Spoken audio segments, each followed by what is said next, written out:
ನಾವಿಬ್ರು ಎಲ್ಲರೂ ಗೊತ್ತಿದ್ದಂಗೆ ಮುಖ್ಯಮಂತ್ರಿ ಹತ್ತಿರ ನಮ್ಗೆ ಕ್ಷೇತ್ರಗಳ ಕೆಲಸಗಳಿಗೆ ನಾವಿಬ್ರು ಹೋಗಿದ್ವಿ. ಕಾಂಗ್ರೆಸ್ ಪಕ್ಷಕ್ಕೆ ನಿಜಾನ ನಿಮ್ಮನ್ನ ಅಂತ ಯಾರು ಸಿಎಂ ಅವರು ಮತ್ತೆ ಡಿಸಿಎಂ ಈ ಬಗ್ಗೆ ಎಲ್ಲೂ ಕೂಡ ನಾವು ಚರ್ಚೆ ಮಾಡಿಲ್ಲ. ಈ ಬಗ್ಗೆ ನಾವು ಎಲ್ಲೂ ಚರ್ಚೆ ಮಾಡಿಲ್ಲ. ಅವ್ರು ನಿಮ್ಮನ್ನು ಕರೆದು ನಿಜಾನ ಎಲ್ಲ ಕರಿಬಹುದು, ನಾವು ಅವ್ರನ್ನ ಕರಿಬಹುದು, ಅವ್ರು ನಮ್ಮನ್ನು ಕರಿಬಹುದು, ಅದ್ರ ಕತೆ ಬೇರೆ.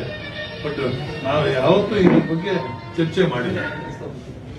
ಸಿಎಂ ಹತ್ರ ಆಗಲಿ ಅಥವಾ ಡಿಸಿಎಂ ಹತ್ರ ಆಗಲಿ ಅಥವಾ ಎಚ್ ಮುನಿಯಪ್ಪನ ನಮ್ಮ ಹತ್ರ ಚರ್ಚೆ ಮಾಡಿಲ್ಲ. ಈ ವಿಷಯ ಎಚ್ ಮುನಿಯಪ್ಪ ಸಿಕ್ಕಿದ್ರು ನನಗೆ ಎಲ್ಲಿ ಕ್ಷೇತ್ರದ ಕೆಲಸಗಳಿಗೆ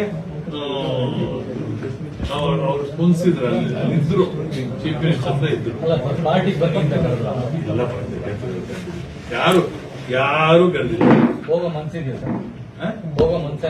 ಯಾಕೆ ನಮ್ಗೆ ಆರಾಮಾಗಿದ್ದೇವೆ ಅಲ್ಲಿ ಮುಖ್ಯಮಂತ್ರಿಗಳ ಹತ್ರ ನಮ್ ಕೆಲಸಗಳು ಹೋಗಿದ್ದೇವೆ. ಕ್ಷೇತ್ರದ ಕೆಲಸಗಳು, ಕ್ಷೇತ್ರದ ಅಭಿವೃದ್ಧಿ ದೃಷ್ಟಿಯಿಂದ. ಹೌದು. ಇವಾಗ ನೋಡಪ್ಪ, ನಿಮ್ಮ ಕೋಲಾರ ಜಿಲ್ಲಾ ಕೇಂದ್ರದಿಂದ ತಾಲೂಕು ಕೇಂದ್ರಕ್ಕೆ ಇದುವರೆಗೂ ರೋಡ್ ಇಲ್ಲ. ಇದುವರೆಗೂ ರೋಡ್ ಇಲ್ಲ. ರೋಡನ್ನ ಮಾಡಿಸ್ಕೋಬೇಕು. ಇವಾಗ ಮಾಡಿದ್ರೆ ಜನ ಬೈತಾ ಇದ್ದಾರೆ. ಇವಾಗ 12 ಕೋಟಿ ರೂಪಾಯಿ ಕೆಲಸಗಳು ನಿಲ್ಲಿಸಿದ್ದಾರೆ. ನಮ್ಮ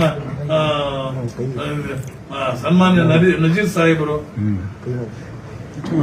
MLC ಅವರು ಯಾರೋ ಕಾಂಟ್ರಾಕ್ಟರ್ ಮೇಲೆ ದ್ವೇಷ ಇಟ್ಕೊಂಡು ಅವ್ರ ಮೇಲೆ ಅಲಿಗೇಷನ್ ಕೊಟ್ಟು ಜನ ನಮ್ಮನ್ನು ಬೈತಾ ಇದ್ದಾರೆ. ನನ್ನ ತೊಟ್ಟಿ ಹತ್ರ ಕೆಲಸ ನಿಲ್ಲಿಸಿಬಿಟ್ಟು ಇದು ಕಿತ್ತಂಡೂರು ರೋಡು, ಪಿಡುಬಿಡು ರೋಡು ಮತ್ತೆ ಅಲ್ಲ ಅವೇ ನಿಲ್ಲಿಸ್ಬಿಟ್ಟಿದ್ದಾರೆ. ಅದರ ಬಗ್ಗೆ ನಾವು ಚರ್ಚೆ ಮಾಡೋದಕ್ಕೆ ಹೋಗಿದ್ದೇವೆ ಅಷ್ಟೇ. ಕೆಲವು ಕ್ಲಾರಿಫಿಕೇಶನ್. ಆಹ್ವಾನ ಕೊಟ್ಟಿರೋದು ನಿಜಾನ ಸರ್? ಆಹ್ವಾನ ಕೊಟ್ಟಿರೋದು ನಿಜಾನ? ಕಾಂಗ್ರೆಸ್ನವರು ಯಾರಪ್ಪ? ಸಿಎಂ ಅವರು ಮತ್ತೆ ಮುಖ್ಯಮಂತ್ರಿಗಳೇ ಕೂಡ ಕರೀಬೇಕಲ್ಲ. ಮುಖ್ಯಮಂತ್ರಿಗಳು ಪಾಪ ಕರೀಲಿಲ್ಲ. ಅವತ್ತು ಕೂಡ ಕೆಲಸಗಳಿಗೋಸ್ಕರ ಹೋಗಿದ್ವು, ಕೆಲಸಗಳು ಮಾಡಿಕೊಟ್ಟಿದ್ದಾರೆ ಅಷ್ಟೇ. ಮಿಕ್ಕಿದ್ದು ಏನೋ ಅದು ರೆಕಮೆಂಡ್ ಮಾಡಿದ್ದಾರೆ. ಸರ್, ಲೋಕಸಭಾ ಚುನಾವಣೆ ಒಳಗಡೆ ನೀವಿಬ್ರು ರಾಜೀನಾಮೆ ಕೊಟ್ಟು ಕಾಂಗ್ರೆಸ್ ಸೇರ್ಪಡೆ ಆಗ್ತಾರೆ ಅಂತ ನೇರವಾಗಿ ಆರೋಪ. ನಮಗೆ ಏನಂತ ಕರ್ಮ ಇದೆ? ನಮ್ಮ ಜನ ಆಯ್ಕೆ ಮಾಡಿದ್ದಾರೆ. 5ನೇ ಸಾರಿ ನನ್ನನ್ನು ಮಾಡಿದ್ದಾರೆ. ಅವ್ರನ್ನ ಫಸ್ಟ್ ಟೈಮ್ MLA ಮಾಡಿದ್ದಾರೆ. ಸಂತೋಷ.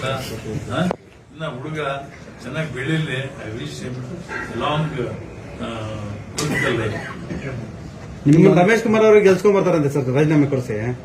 ಹೌದಾ? ನಿಮ್ಗೆ ರಾಜೀನಾಮೆ ಕೊಡಿಸಿ ಒಳ್ಳೆ ಖಾತೆ ಕೊಡ್ತಾರಂತಲ್ಲ ಸರ್? ಅಟ್ಲೀಸ್ಟ್ ಅವರ ಹೇಳಿಕೆಗೆ ನನ್ನ ಸ್ವಾಗತ, ಸಂತೋಷ. ಅಭಿನಂದಿಸ್ತೇನೆ ಅವ್ರನ್ನೆಲ್ಲ. ಹೋಗು ಪ್ರಶ್ನೆ ಅಲ್ಲ ಇದು. ಅವರು ಹೇಳಿದ್ದಕ್ಕೆ ಅದನ್ನ ನಾನು ಅಭಿನಂದಿಸ್ತೇನೆ ಅವ್ರನ್ನ. ಬಟ್ ಆದ್ರೆ ನನಗೆ ಹೋಗುವ ಒಂದು ಚಿಂತನೆ ಇಲ್ಲ, ಹೋಗುವ ಪರಿಸ್ಥಿತಿ ನಾವಿಬ್ಬರಿಗೂ ಅನಿವಾರ್ಯ. ರಮೇಶ್ ಕುಮಾರ್ ಒಪ್ಪಿದ್ದಾರಂತೆ ನಿಮ್ಮನ್ನ ಪಕ್ಷ ಕರೆಯಲಿಕ್ಕೆ. ಥ್ಯಾಂಕ್ಸ್. ಅವ್ರಿಗೂ ಕೂಡ ಥ್ಯಾಂಕ್ಸ್.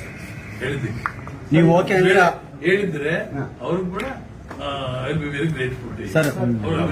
ನೀವು ಸೇರ್ಪಡೆ ಆದ್ರೆ ರಮೇಶ್ ಕುಮಾರ್ ಮುಂದೆ ನಿಂತ್ಕೊಂಡೆ ನಿಮ್ಗೆ ಗೆಲ್ಸ್ಕೊಂತಾರಂತೆ.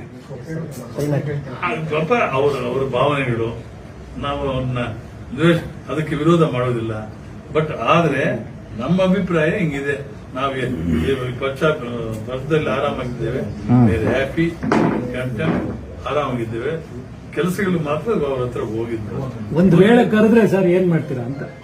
ಒಂದು ವೇಳೆ ಕರೆದ್ರೆ ಮತ್ತೆ ನಿಮ್ಗೆ ಎಲ್ಲಿಗೆ? ಕಾಂಗ್ರೆಸ್ಸಿಗೆ ಇಲ್ಲಿ ಕರೆಯುವುದು. ನಾವು ಇವಾಗ ಹೊಸದಾಗಿ ನಾವು ಎಲೆಕ್ಷನ್ ಫೇಸ್ ಮಾಡಬೇಕು ಅಂತಿದ್ದೇವೆ.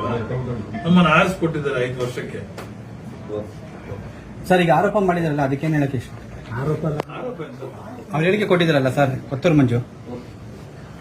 ಆರೋಪ ಅಲ್ಲ ಅದು, ಹೇಳಿಕೆ ಸ್ವಾಗತ ಮಾಡಿದ್ದಾರೆ. ಸಾಕ್ಷಿದಾರಕ್ಕೆ ನಾನು ಅಭಿನಂದಿಸ್ತೇನೆ ಅವ್ರನ್ನ. ಥ್ಯಾಂಕ್ಸ್ ಹೇಳ್ತೇವೆ. ಸರ್, ಇದು ನಿಮ್ಮ ಕೊನೆ ಚುನಾವಣೆ ಮತ್ತೆ ಎಲೆಕ್ಷನ್ ಸ್ಪರ್ಧೆ ಮಾಡೋ ಮನಸ್ಸಿದೆ? ಯಾವ ಸಂದರ್ಭ ಏನೇನು ಬರುತ್ತೋ. ನನಗೇನು ಆರೋಗ್ಯ ಇವತ್ತು ಹುಡುಗನಂಗೆ ಇದ್ದೇನೆ. ಕಾಲ ಒಂದು ಸ್ವಲ್ಪ ತಿರುಗಿ 10 ಎಲೆಕ್ಷನ್ ಫೇಸ್ ಮಾಡಿ ಸ್ವಲ್ಪ ನೋವೇನೂ ಇಲ್ಲ. ಸರ್, ಇಷ್ಟು ವರ್ಷ